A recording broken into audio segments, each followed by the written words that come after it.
Ito po yung ating topic ngayong umaga. Ang ating pong topic ay meron pong pamagat na ikaw ang nasa puso at isip ng Diyos. Pero ang isang malaking katanungan, kung ikaw ang laging nasa puso at isip ng Diyos, sino naman ang laging nasa isip at puso mo? Makikita natin mga kapatid, ang Diyos na makapangyarihan sa lahat, na walang katulad, walang kapares, walang makapapantay sa kanyang kadakilaan and His power, pero makikita po natin kahit napakadakila niya, nothing like Him, pero makikita po natin ang puso at isip ng Diyos, ikaw at ako ang laging nasa puso at isip niya. Bakit po kaya ganon? According in the book of Genesis chapter 1, nilikha tayo ng Diyos according in His image. Nilikha niya ang araw hindi ayon sa kanyang kalikasan. Nilikha niya ang buwan hindi ayon sa kanyang image. Nilikha niya ang universe hindi ayon sa kanyang image. Nilikha niya ang mga planeta hindi ayon sa kanyang image. Nilikha niya ang bundok hindi ayon sa kanyang image. Nilikha niya ang karagatan hindi ayon sa kanyang image. Nilikha niya ang iba't ibang uri na lumilipad na may buhay hindi ayon sa kanyang image. Nilikha niya ang iba't ibang uri ng hayop na nabubuhay, gumagapang, lumalakad, hindi ayon sa kanyang image. Pero nang likhain niya ang tao, sinabi niya, likhain natin ang tao ayon sa ating wangis. So gusto ko pong i-emphasize sa inyo, my beloved brothers and sisters, sa umaga pong ito na hindi nyo ba naiisip yung malaking kaibahan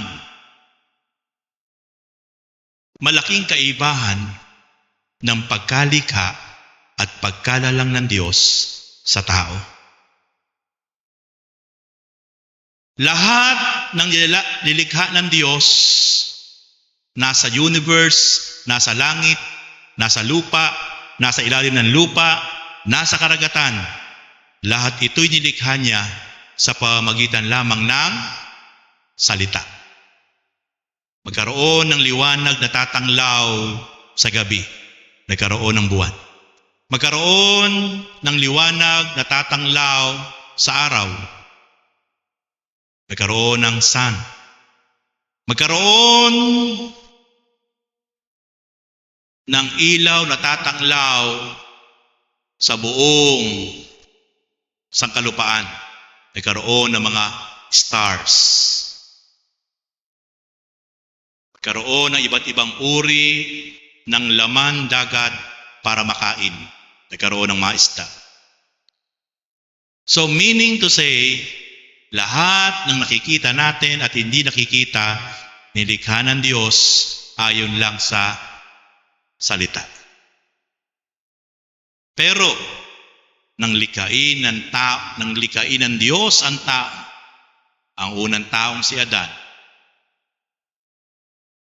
kumuha siya ng alabok sa lupa.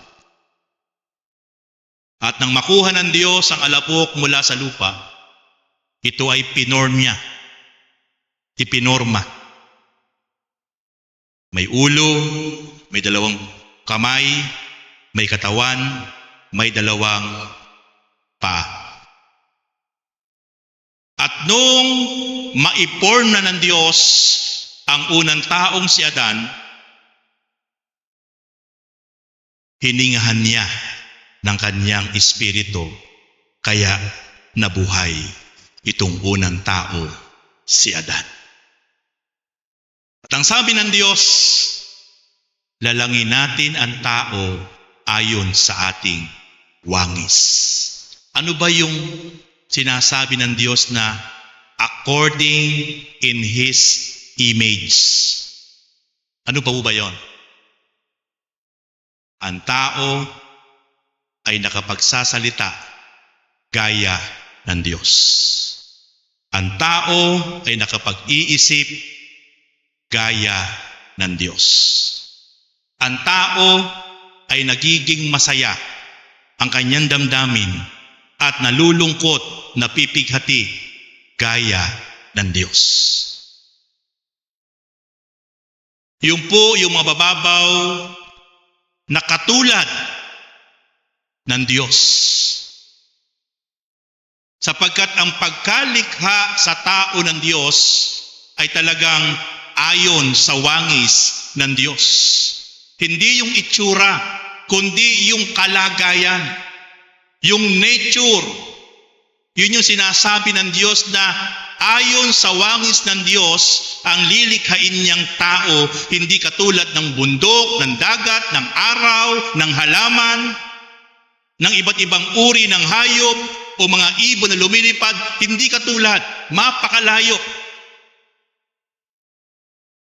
At ang isa sa pinakamahalaga na ayon sa wangis ng Diyos, ang Diyos ay napakahiwaga at pinagtatalon-talunan ang mga matatalino na nag-aral, nagpakadalubhasa sa Biblia. Merong naniniwala na merong isa lamang Diyos, merong naniniwala na merong tatlong Diyos, merong naniniwala na oneness, iba't ibang theory, iba't ibang theology, sapagkat napakahiwaga ng Diyos na kung aarukin mo yun, mawawalan ka ng ulirat sa isip mo at baka ikaw ay mablank.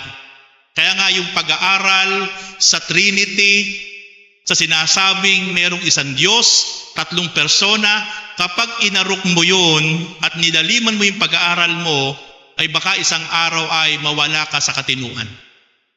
Sapagkat bilang tao, hindi natin kapasidad ang arukin ang napakalalim na nature ng Diyos.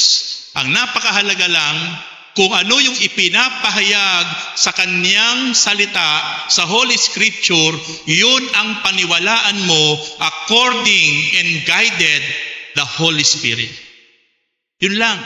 Hindi mo kailangan magpakadalubhasa at parang lalampas ka na sa dapat mong lampasan. Mawawala ka sa ulirat. Nagpakilala ang Diyos na si Diyos na makapangyarihan sa lahat at ang kanyang bugtong na anak na si Jesus Christ, ipinakilala niyang kaisa-isang anak. Yun lang ang paniwalaan mo. Huwag ka nang magpakalalim pa. Meron Diyos Ama na nakakausap ng mga unang lingkod, ng mga unang propeta. Merong isang Diyos Ama na nasa langit na kinausap si Moises, kinausap si Abraham, kinausap si Jacob. Yun ang paniwalaan natin. The God of Abraham, Jacob, and Isaac, the God of Israel. Period. Meron Diyos Ama na makapangyarihan sa lahat. Doon, sa aklat ng New Testament, sa John chapter 14, sinabi doon na meron siyang kaisa-isang bugtong na anak. Sinabi sa Book of John na meron siyang bugtong na anak na isinugo at ang sino mang sasampalataya sa kaisa-isang bugtong na anak ng Diyos ay hindi mapapahamak, bagkus magkakaroon ng buhay na walang hanggan. Period. Sinabi ng Diyos yun, meron siyang only begotten Son. John chapter 3 verse 16. Paniwalaan natin yun. Nung binautismohan ng ating Panginoon, ni John Bautista, binautismohan siya sa ilog Jordan. Nung umahon siya sa ilog, According the Holy Scripture, nabuksan yung langit, may tinig na nagsalita. After water baptism of Jesus Christ, sabi ng tinig, ito ang aking anak na lubos kong kinalulugdan.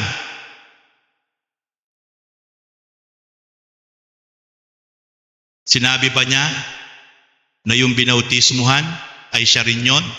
Hindi. Ano sabi? Anak niya. Kung ano yung sinabi ng Bible, yun lang tayo manampalataya. Di mo kailangang pahirapan yung sarili mo. May Diyos Ama, meron siyang anak na pinakilala na walang iba kundi ang ating Panginoon Jesucristo, paniwalaan mo yun. At merong bumaba na ibon sa ulo ng ating Panginoon. At yun ang banal na Espiritu. Sa John chapter 14, nang si Jesus ay babalik na sa langit, pagkatapos siyang mamatay, muli nabuhay after 3 days, na natili pa ng 40 araw sa lupa, sabi niya sa kanyang mga alagad, ako'y babalik na sa aking Ama sa langit upang ipaghanda ko kayo ng matitirhan. Pero sa ngayon, hindi kayo makapupunta ron. Ipagpiprepare ko kayo ng matitirhan at kapag nakahanda na, babalikan ko kayo. Pero sa ngayon, iiwanan ko kayo ng isang papatnubay sa inyo na magtuturo sa inyo, gagabay sa inyo, tutulong sa inyo, walang iba kundi ang Espiritu ng Diyos. Kaya sa ating kapanahunan, ang ating pong kasakasama, yung pong iniwan ng Panginoon na walang iba kundi ang Espiritu ng Diyos. Kaya ang Espiritu ng Diyos, kung totoong sumasa tao, lumukob ang banal na Espiritu, sa tuwing tayo po ay nakagagawa ng hindi maganda, nakaiisip ng hindi maganda, nakagagawa ng hindi maganda, yung Espiritu po ng Diyos na nasa atin, yun po ang nagkukonvict sa atin. Nakukonsensya tayo. Kasi meron tayong Espiritu na pumapatnubay sa atin. Yun po yung nangungusap. Maaaring wala kang tinig na naririnig. Pero sa isip at damdamin natin, nangungusap siya, kinukonvict tayo. Yun po yung kapangyarihan ng banal na Espiritu na iniwan ng Panginoon.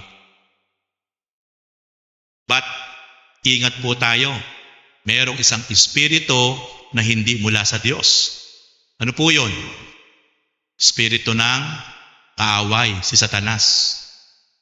Na nandyan din lagi at bumubulong, ipinupus, ibinubuyo ang maraming tao para naman gumawa, para naman mag-isip, pumakbang ng mga bagay para magrebelde at mapalayo sa Diyos. Kaya dalawa po yan. Kaya napakahalaga po na tayo as a Christian, as a believers, marunong tayong makinig kung anong klaseng espiritu ang bumubuyo sa atin. Alam mo, kapag yung espiritu na naglalagay sa isip mo, sa damdamin mo, ay hindi espiritu mula sa Diyos. Kasi nararamdaman mo, nakikita mo na walang ibubuang maganda kapag yun ang sinunod mo. Pero dapat alam din natin kung yung bumubuyo sa atin, nagkukonvict sa atin, nag-uudyok sa atin, ay espiritu ng Diyos. Kaya po talaga, yan ay battle. Habang nabubuhay tayo sa ibabaw ng lupa, battle po yang matindi. Sapagkat left and right, may dalawang bumubulong, may dalawang nagkukonvict sa ating isip, sa ating damdamin, sa ating emosyon. Pero ito lang po ang madali. Kapag ang hinakbangan mo ay patuloy sa pagsunod sa kalooban ng Diyos, ang sinunod mo yung conviction ng Espiritu ng Diyos. Pero kapag ang nahakbangan natin ay yung mga bagay, papalayo at pagsuway sa Diyos, yung Espiritu ng kaaway ang nasunod. Ganun lang po kasimple mga kapatid. Pero masyado pong tusok, masyado pong madaya ang espiritu ng kaaway. Napakagaling po niyan. Napakahusay. Kaya sabi nga ng Panginoon, mag-ingat kayo. Magbantay kayo. Lagi kayong manalangin para hindi kayo madaig ng tukso. So ibig sabihin mga kapatid, ang pinaka-best weapon para i-conquer natin ang kaaway, tiklop tuhod lang lagi at buong pagpapakumbaba na dumulog, umiyak, magsumamo sa ating Panginoon Diyos. Para patuloy na makita po natin ang right decision, right move na gagawin po natin kapag tayo'y laging babad sa pananalangin, hindi tayo magkakamali sa ating gagawing mga desisyon sa buhay. Sapagkat igagay tayo ng banal na espiritu na ngayon po ay kasama natin. Pero kapag tayo po sa ating mga desisyon na hindi tayo nagpe-pray, padalos-dalos tayo kagad yung nag-iisip, tayo kagad yung gumagawa ng paraan, tandaan niyo po, mas malapit po na tayo po ay magkamali at mag-fail sa ating mga desisyon. Pero kapag lagi tayo marunong sumangguni sa ating Panginoon Diyos, sa pamamagitan ng pangalan ng ating Panginoon, ang banal na espiritu ang maglalagay sa isip, sa ating damdamin, sa ating puso, kung ano yung dapat nating gawin. At dapat, minsan kahit mahirap, kahit mabigat nating gawin yon, pero yon ang leading ng Holy Spirit, gawin natin. Kasi doon natin mararanasan, gaya nga ng ating pangalan ng church, Jesus Christ, the freedom and highly favored. Makakalaya tayo sa lahat ng gawa ng kaaway, pandaraya ng kaaway, at mararanasan natin ang pinakamataas na pabor. Sapagkat ang isa sa pinakamataas na pabor, yung patuloy na nasusunod natin, yung kalooban ng Diyos, at patuloy na nakakaranas tayo ng kapayapaan, kagalakan sa isip at puso natin. Yung po ay isa ng mataas na pabor.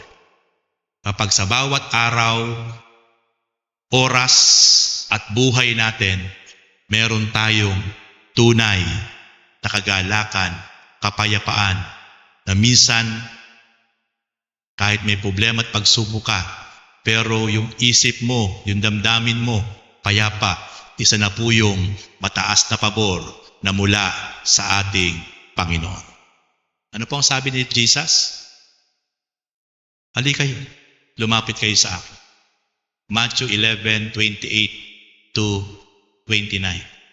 Kayong lahat na napapagal at nabibigatan lupa sa inyong pasanin, kayo'y aking pagpapahingahin. Ata niyo po yung pabor na pwede nating maranasan kay Jesus Christ lang. Kaya napakaganda po ng pangalan na ibinigay sa atin ng Lord. Jesus Christ, the freedom and highly favored. Totoong si Jesus Christ ang tunay na sagot ng kalayaan. At matapos tayong makalaya sa lahat ng gawa ng kaaway at anumang uri ng gawa ng kadiliman, kasunod ang highly favored na magmumula pa rin sa ating Panginoon. Emotionally, mentally, spiritually, financially, highly favored ang po pwede nating ma-experience. Yan ay pangako ng ating Panginoon sa bawat isang tunay, talagang tapat na sumusunod sa ating Panginoon. Balikan ko po yung ating topic. Ikaw ang nasa puso't isip ng Diyos. Pinakita ko po sa inyo na grabe, kakaiba, ang pagkalikha, ang pagkalalang sa atin ng Diyos.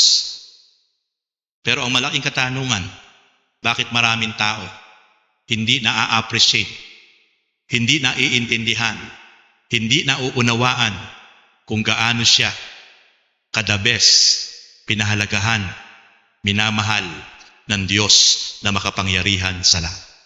Bakit nagagawa ng tao na siya ay baliwalain, na siya ay talikuran, na siya ay bigyan ng pasakit, sa kabila na ang Diyos ay grabe yung pagpapahalaga at pagmamahal ng Diyos sa tao. Kasi nga po mga kapatid, ang dahilan, maraming tao walang tamang pagkaunawa at pagkakilala sa Diyos. Maraming tao mayroong relihiyon pero walang tamang relasyon sa Diyos. Maraming tao walang tamang right understanding, walang tamang right knowing sa Diyos na makapangyarihan sa lahat. Kaya hindi niya talaga magagawa na ibalik ang pagpapahalaga, ang pagpapasalamat sa Diyos. Kasi nga po, hindi niya lubusan kilala ang Diyos. Ang makapagbabalik lang po ng best worship, best offering, best thankful heart sa Panginoon Diyos ay ang mga taong nabuksan ang isip, puso at lubos na nakilala ang Panginoon Diyos. Sila lang po ang makapagbabalik ng the best na pagsunod, pagsamba sa Diyos.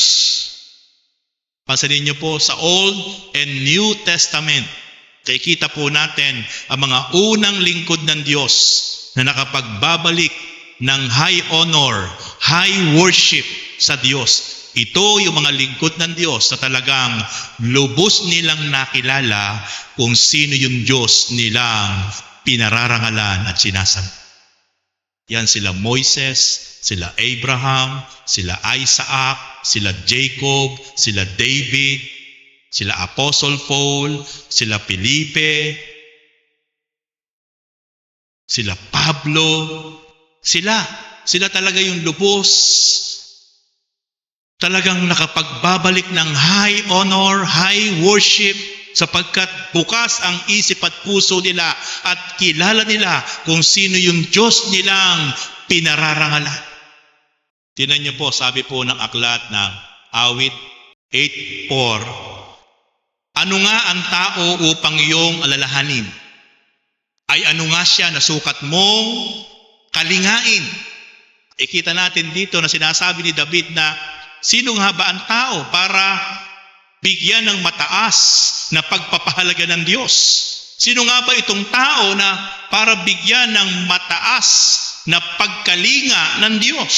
Sino nga ba itong taong ito na hindi halos maipapantay doon sa pinakamababang karangalan ng Diyos ay hindi halos makakaabot ang taong nilikha ng Diyos. Pero sabi nga po ng Awit 8:4, sino o ano ang tao upang iyong alalahanin? Ano ang tao upang siya'y sukat mong kalingain? Pero makikita po natin, ang Diyos po ay sobra ang ibinigay at ibinibigay na pagkalinga, pag-aalala, pagpapahalaga at pagmamahal sa Kanyang pinili, sa Kanyang bayan.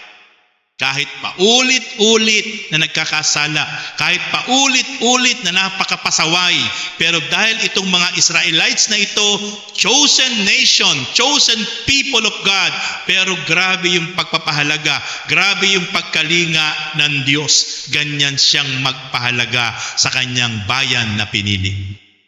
At tayo po, na mga sumampalataya dahil sa pakikinig, sa salita ng Diyos, sa mabuting balita, patungkol kay Kristo, tayo po ay itinuring na bagong bayan ng Diyos. Through our Lord Jesus Christ. Okay, sagutin po natin yung tanong na ito sa aklat ng Awit 8:4. At ang sabi po ng Awit 8:5, nilikha mo siya na halos kapantay ng iyong luningning at kadakila. Nakita nyo mga kapatid? Yan yung sagot pa rin sa tanong na bakit At paano ba tayo nilikha ng Diyos? Ano ba yung ibig sabihin ng Diyos na nilikha niya ang tao according in His image? Ito po yung nilikha niya ang Diyos, nilikha niya ang tao halos kapantay ng kaniyang luningning at kadakilaan. Kaya napakatindi po ang pagpapahalaga ng Diyos sa tao, sapagkat ang pagkakalikha pala ng Diyos sa tao na mula lang po sa alabok, mula lang po sa lupa at hiningahan niya ito, kaya nagkabuhay ay halos kapantay ng kanyang luningning at kadakilaan. Kaya grabe niyang pahalagaan ang tao, lalo't higit ang kanyang bayan na pinili at hinirang ang mga Israelites. Grabe niya pong bigyan ng atensyon, pagpapahalaga, pagmamahal, pag-iingat. Pero sadyang napakatigas na mga ulo ng mga Israelite during that time sa Old Testament. Kaya paulit-ulit sumusuway, paulit-ulit lumalabag sa nais ng Diyos. Kaya kapag sila ay sumusuway, pinababayaan sila ng Diyos para disiplinahin, para matuto, para mabuksan ang isipan sa kanilang mga kapahamakan na pinagdadaanan. Ay ang gusto ng Diyos, sila ay muling magbalik loob sa Diyos, humingi ng tawad, magpakumbaba. At kapag ginawa nila yon, right on the spot, yung puso at isip ng Diyos, kagad sila ay ipinapadama yung pagmamahal.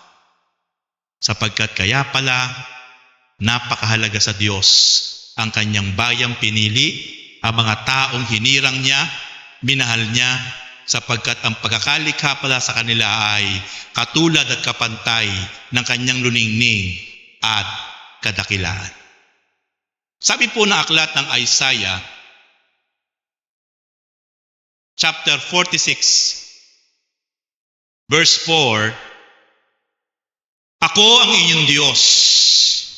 Iingatan ko kayo hanggang sa pumuti ang inyong buhok. Ito yung pangako ng Diyos sa kanyang bayan, sa mga Israelites, at sa bawat isang tao na sumampalataya kay Jesus. Hindi po lahat ng tao na nabubuhay sa ibabaw ng mundo ay yung pangako ng Diyos ay mararanasan. Ang makakaranas lang po ng pangako ng Diyos ay ang mga taong tinawag niya, hinirang niya sa pamamagitan ng kanyang bugtong na anak sa ating kapanahunan, si Jesus Christ, at yung mga taong tunay na sumusunod sa kanyang kalooban. Kapag ang mga taong ito na totoong sumampalataya, totoong tumalikod sa kasalanan, at totoong nagbabalik ng karangalan sa Diyos, ito po ang pangako ng Diyos. Ulitin ko po ang pangako ng Diyos sa Isaiah 46 verse 4, Ako ang inyong Diyos, iingatan ko kayo hanggang sa pumuti ang inyong buhok. At kayo'y tumanda. Kayo'y nilikha ko, kaya tungkulin kong kayo ay iligtas at laging kalingain. Hanggang sa pumuti ang ating buhok, hanggang sa tayo'y tumanda. Pero pangako ng Diyos, ang tungkulin niya, iingatan niya tayo, kakalingain niya tayo, sasamahan niya tayo, papatnubayan niya tayo, hanggang sa pumuti yung ating mga buhok. Alam nyo, nakakalungkot. Marami po na mga tao nung kalakasan, nung kumikita pa ng pera, nung nakapagpapamigay pa siya, mahal na mahal siya ng mga tao. Mahal na mahal siya ng mga mahal niya sa buhay. Pero nung siya'y matanda na, uugod-ugod na, nasa isang upuan na lang na silyon o wheelchair, ala na. Daan-daanan na lang siya ng kanyang mga anak, ng kanyang mga apo, ng kanyang mga mahal sa buhay. At ala na siya halos pumapansin sa kanya. Kasi bakit? Wala na siyang silbi. Matanda na siya. Pabigat na lang siya.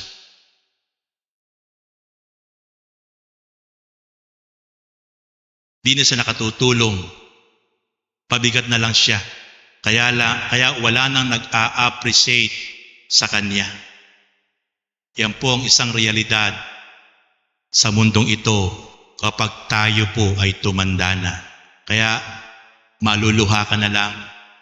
Maaalala mo na lang nung kalakasan mo, nung kasibulan mo, nung nakatutulong ka pa, nung nakapagbibigay ka pa ng biyaya, mabango ka sa mga kaibigan mo, sa mga mahal mo sa buhay. Pero nung tumanda ka na, wala ka nang maibibigay, ikaw ay alagain na lang, ala ka ng silbi.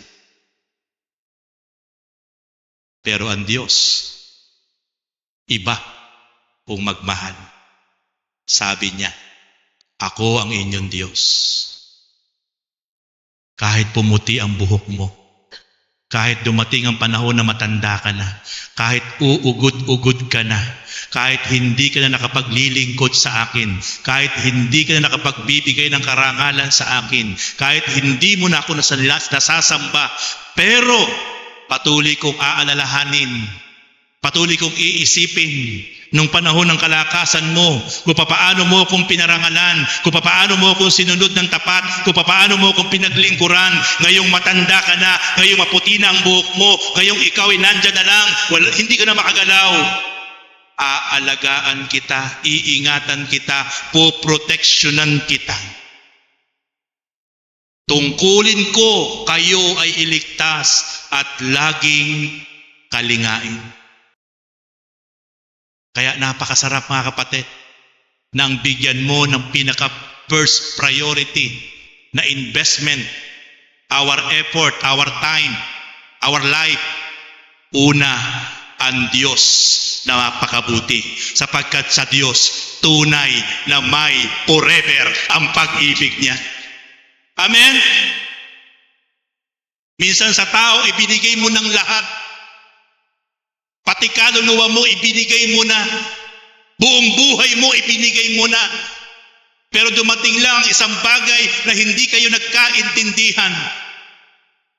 Ang ibabalik sa iyo, sumbat, sakit ng kalooban. Yung ibibigay mong pagmamahal, pag-ibig, effort sa tao, walang forever.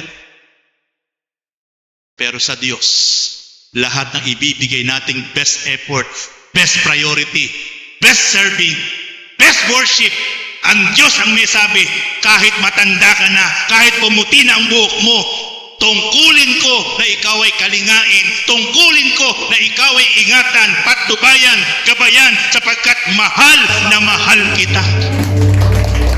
Hallelujah! Praise God!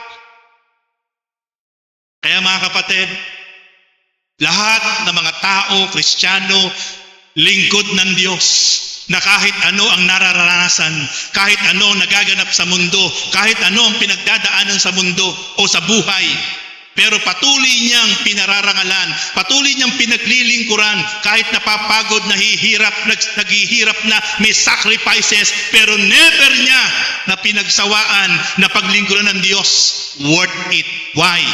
Sapagkat ang Diyos, grabe magmahal, grabe magpahalaga. Kaya salamat sa Diyos. Sa dami kong pinagdaan ng sakit ng kalooban, hirap, pighati, kahirapan, sa panahon na kinaglilingkod, kahihiyan, napahiya, pinagtawanan, kinutya, pinagchismisan, ibinagsak. Salamat. Bakit?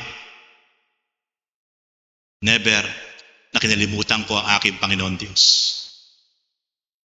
na siya aking paglingkuran. At ngayon, salamat sa mensaheng ito. Ngayon ko napatunayan, hindi pala ako lugi. Lahat ng ginawa kong sacrifices at lahat ng patuloy kong ginagawang sacrifices para sa paglingkuran, karapat-dapat lang. Bakit? Kasi sabi nga niya, kahit matanda ka na, kahit uugod-ugod ka na, kahit parang ikaw ay amoy lupa na, wala nang pumapansin sa iyo, wala ka ng silbi, wala ka ng pakinabang, pero akong Diyos ay sa iyo. Tungkulin ko, nakalingain ka, ingatan ka, patnubayan ka, at ipadama pa rin sa iyo ang aking pagmamahal. My beloved brothers and sisters, I want to encourage to all of you, huwag kayong mananawa, huwag kayong manghihinawa. Kahit ano yung inyong pinagdadaanan sa buhay, kahit ano ang sitwasyon, kahit ano ang matinding gawa ng kaaway, huwag na huwag kayong papayag na kayo ay madistract ng kaaway para hindi magpatuloy na maglingkod at sumunod ng buong puso, buong katapatan sa ating Panginoon Diyos na buhay na napakabuti. Sapagkat sa Diyos ang tunay na may forever. Amen?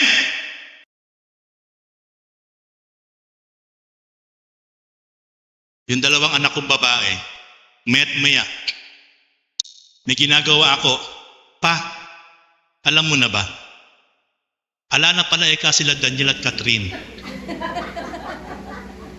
Tapos lilipas po ilang araw, Pa, alam mo na ba? Ala na pala sila Daniel at Catherine. Ano pa anak? Ano pa pakialam po kako dyan? Upaga siguro po, hindi sila makapaniwala. More than 11 years, napakaganda ng kanilang relationship. Hindi sila makapaniwala na talaga palang walang forever sa tao. Amen? Patuloy. Dalawa po yung sila sa si Eunice na parang masyadong affected doon sa paghihiwalay ng mga yon. Na pati po kami mga magulang ay pagka may ginagawa ay bigla po ipapasok, Pa, alam mo na ba? Paulit-ulit po sinasabi sa amin. Katunayan lang po mga kapatid, ang relasyon ng tao, pwedeng maputol, pwedeng mawala. Pero kapag sa Diyos tayo nakapagrelasyon, una sa lahat, merong forever. Amen?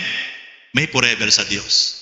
Kaya hindi tayo lugi kapag sa Diyos tayo unang-una nagbibigay ng first priority ng oras, panahon, anumang bagay na meron tayo, biyaya niya at pagpapala niya na ibinabalik natin sa Kanya sapagkat worth it ang Diyos na alayan ng best serving, best worship, best priority sapagkat Siya ang nangako. Praise God. Purihin ang Diyos. Isaiah 45 verse 23, sabi ng Diyos pa rin, Ako ay tapat sa aking pangako at di magbabago. Tumatayo po yung balahibo ko. Grabe po ang Diyos. Naranasan nyo na ba na pinangakuan kayo ng tao pero hindi tinupad? Masakit po ba? Naging masaya po ba kayo? Ganito na lang po. Pag pinangakuan ka, huwag ka nang umasa. Pinangakuan ka na nga, aasa ka pa. Amen? Kasi mabibigo ka lang kapag ka masyado kang assuming. Pag pinangakuan ka, sakura lang. Pero wag mo aasahan kapag tao lang ang nangako. Kasi ang tao kasi, ang pangako, laging napapako. Pero kapag tinupad niya yung pangako na yon, magaling yung tao na yon. May word of honor yung tao na yon. Meron siyang palabra de honor, sabi nga ng mga Kastila. Marunong siyang tumupad sa kanyang sinasabi. Pero maganda, yung hindi ka nangangako, pero gumagawa ka na lang. Amen. Yung hindi ka na nangangako, basta sabi nga doon sa social media, biglain mo kayong asawa mo. Biglain mo kayong mahal mo sa buhay. Yung mga kabataan, sabi nga doon sa social media, biglain mo kayong mga magulang mo, mag-urong ka, maglinis ka ng bahay. Biglain mo para mamangha sila. Lubayan mo muna yung cellphone. Aba, malaking ang Himalaya pag nangyari. Diba? Kamukha po nung isang araw, nilakad ko po yung aking lisensya po sa pagkakasal. Nakakatatlong, hindi pa po naayos. Ang hirap talaga, babalik na naman kami. Tapos pauwi na kami, sabi ng asawa ko, bukas tapat ng SM ay meron tong ukay-ukay. Nagpahinto yung asawa ko. Han, dito mo nga dyan, mamimili ako ng ukay-ukay. O di na ako bumaba ng kotse. Siya lang po bumaba at namimili daw ng ukay-ukay. Maya-maya po, bumabalik po yung anak ko si Eliza. Sila po dalawa bumaba eh. Sabi nung anak ko, Pa, mahal na mahal ka talaga ni Mama. Bakit? Aba damit mo pinipili sa ukay-ukay, hindi siya. Damit mo, hindi niya. Ikaw ang pinipili. Para po bang tumusok sa puso ko naman? Sabi ko, anak, tawagin mo Mama. Tawagin mo. Sabi ko, tumawag po, sabi ko. Nung nasa kotse na po, ikaw para kang mahirap. Sa ukay-ukay ka bumibili. Mayaman tayo. Tara sa SM. Gusto niya gano'n. Tara sa SM. Mayaman tayo. Huwag ka bibili sa ukay-ukay. Binibiro ko po siya. Nasa SM na po kami. Sige, bili mo yung lahat ng gusto mo. Sabi niya sa akin, hindi siya makapaniwala eh. First time kong ginawa yun eh. Bilhin mo. Ayun, nakapamili po siya. At least, binigla ko po siya. Amen? Kahit harut-harutan lang, biru-biruan lang, at least ay napatunayan niya na mahal ko siya. Amen? Sabi ko, huwag kang bibili sa ukay-ukay, hindi ka mahirap, tayo mayaman. Ayun, kaya po, kumbaga po, nag-manifest naman po. Kahit papaano ay naibili ko naman siya kahit papaano. At least, hindi na po ukay-ukay. Kaya salamat sa Lord kapagkat makikita po natin, sabi nga po ng Diyos, ako ay tapat sa aking pangako at di magbabago. At tutuparin ko ang aking mga pangako. Lahat ng tao ay luluhod sa aking harapan at mga ngakong sila ay magtatapat sa akin. Listen carefully, my beloved brothers and sisters. Yung tapat na pangako ng Diyos, ang makakaranas lang nun ay yung mga luluhod sa harapan ng Diyos, magpapakumbaba at magtatapat sa Kanya at magpapatuloy na susunod ng buong katapatan. Hindi lahat ng tao na nabubuhay sa buong mundo ay makakaranas ng pangako ng Diyos. Kailangan niyo po yan mga kapatid, tandaan. Kasi minsan maraming Kristiyano nagtatanong, bakit ganon? Parang di ko naman maramdaman yung pangako ng Diyos. Bakit parang hindi ko naman maramdaman yung pangako ng Diyos sa buhay ko? Kristiyano naman ako. Pero ang tanong, hindi niya naunawaan yung doon sa baba ng Isaiah 45 verse 23 na ang gusto ng Diyos, lahat ng tao ay luluhod sa aking harapan. It is manifestation of humble obedience. Kailangan may mapagpakumbaba tayong puso. Kailangan tayo ay may mapagpakumbaba na pagsunod sa kalooban ng Diyos. Ang gusto niya talaga, lahat ng ating gagawin, lahat ng aspeto na ating ginagawa sa Diyos ay maging faithful tayo. Kaya kung babalikan natin ang history ng Biblia, from Old to New Testament, lahat ng mapagpakumbaba, lahat na faithful na mga anak ng Diyos ay sobrang pinagpala ng ating Panginoon. Because this is the secret of promise of God. Walang pinagpala ang Diyos na mayabang, mapagmataas, mapagmalaki, mapagmapuri. Wala siyang pinagpalang ganoon. Ayaw niya sa mga mapagmalaki, mapagmataas.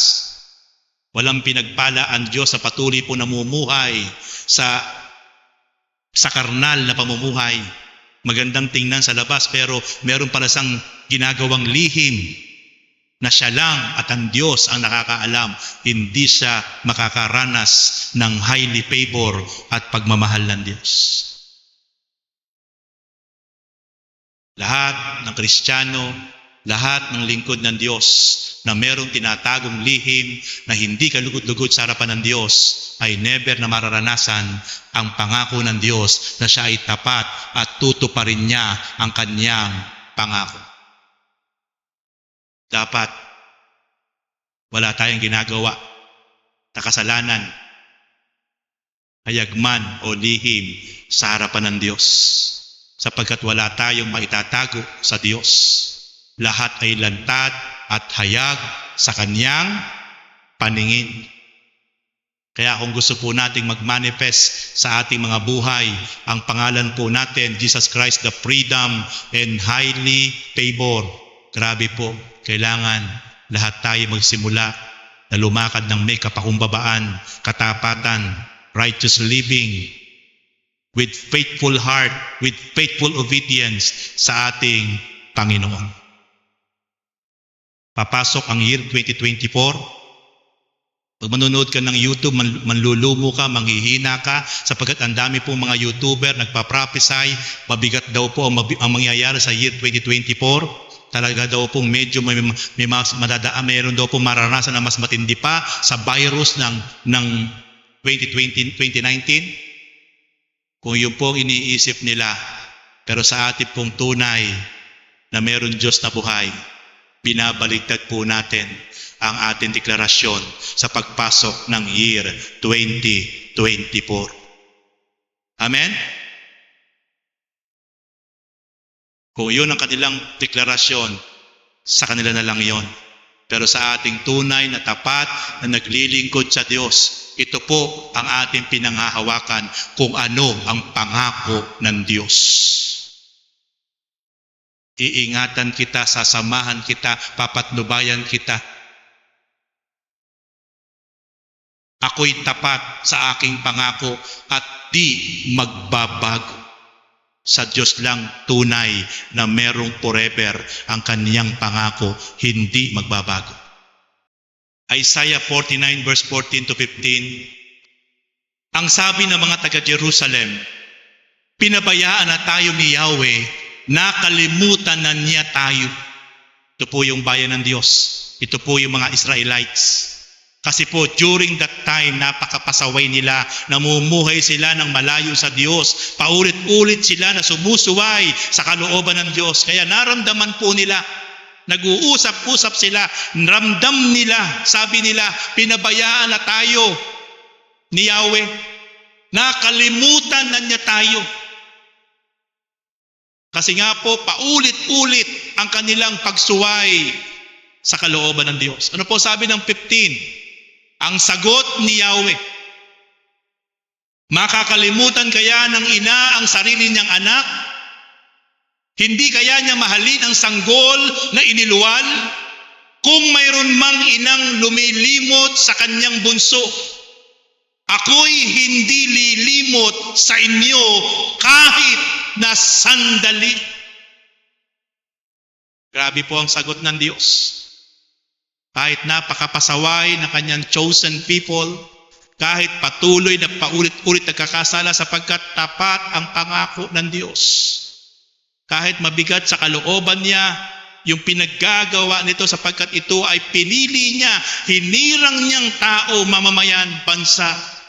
Nararamdaman ng mga Israelite ang palo, ang pagsusuheto ng Diyos sa kanila. At sila po'y nagrereklamo na, nilimot na tayo ng Diyos, pinabayaan na tayo ng Diyos. Sinagot sila ng Diyos. Kung merong ina na kayang lumimot sa kanyang bunso, ang binanggit doon bunso pero akong iyong Diyos ay hindi ko kayang limutin kayo kahit sandali. Totoong ang Diyos lang, sa Kanya lang matagpuan ang salitang forever. Hello, sa Diyos lang may forever. Pero nakalulungkot, maraming tao, maraming Kristiyano, binabaliwala ang Diyos. Pero kung ating pag-aaralan, sa Kanya lang talaga tayo makatitiyak na may forever na pagmamahal at pangako at pagtupad ng Kanyang pangako saan. Kaya mga kapatid, napakapalad po natin sapagkat nakilala po natin ang Diyos na napakabuti. Kahit tayo minsan madalas, paulit-ulit na nagkakasala, paulit-ulit na nakagagawa ng mga bagay na di maganda. Pero sabi ng Diyos, kung merong ina na kayang lumimot sa kanyang anak na bunso, pero akong inyong Diyos, hindi ko kayo kayang limutin kahit sandali. sapagkat kayo ay laging nasa isip at puso ko. Praise God.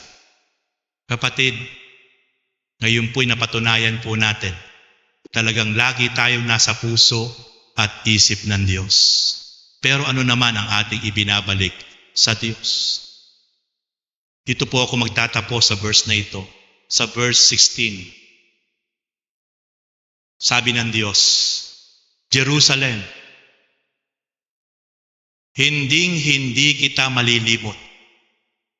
Pangalan mo'y nakasulat sa aking mga palad. Sino po tinutukoy dyan na Jerusalem? Ang kanyang bayang pinili, ang mga Israelita. Uulitin ko sa ating kapanahunan, tayo po ang bagong bayan ng Diyos. Ephesians chapter 1 verse 13. Yung pangalan mo, pangalan ko, nakaukit sa palad ng Diyos. Paano kanyang malilimot? Nakaukit sa palad ng Diyos ang pangalan mo at pangalan ko. Kung nakaukit ang pangalan mo at pangalan ko sa palad ng Diyos, at lagi tayong iniisip at inaalala ng Diyos, ano ang pwede nating gawing appreciation sa Diyos na nangako na hindi tayo kayang limutin kahit saglit? Ang patuloy na pagsunod ng may kapakumbabaan at katapatan ang ati lamang maigaganti sa napakadakila at napakabuting pangako ng Diyos sa bawat isa po sa atin. I love you, Lord.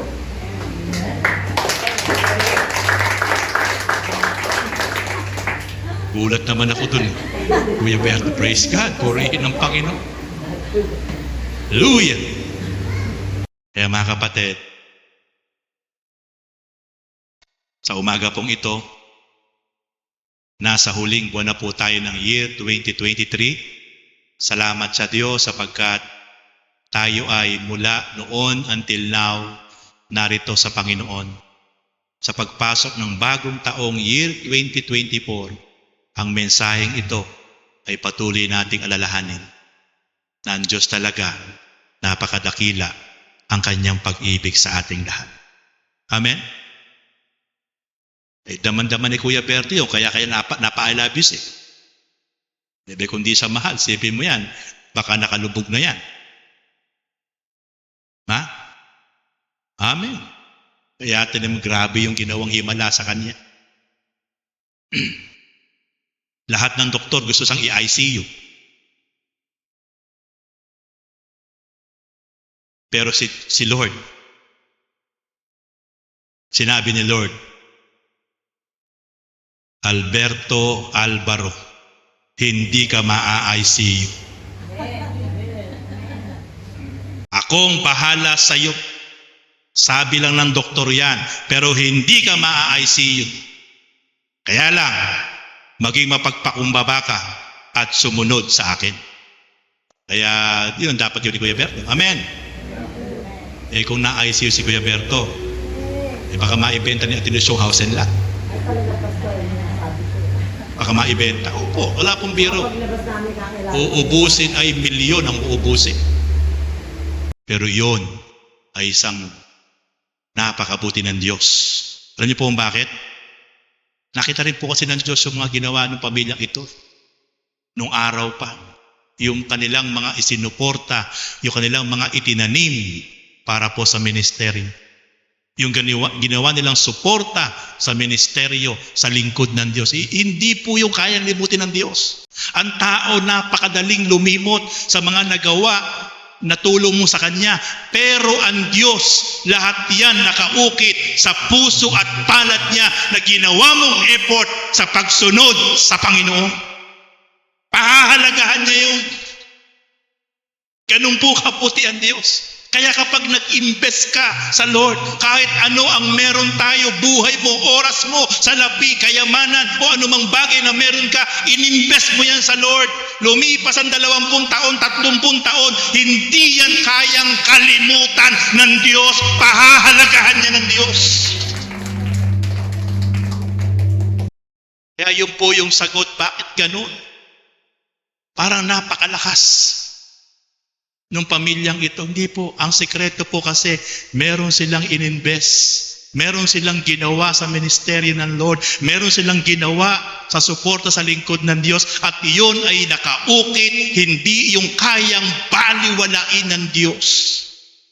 Sa tao, gumawa ka ng kabutihan, 99. Minsan ka lang magkasala, masama ka pa sa tao. Tama, mali. Pero sa Diyos, matagal ng panahong ginawa mo yun, na buong puso mong ginawa, hindi yun malilimutan ng Diyos. Mga kapatid,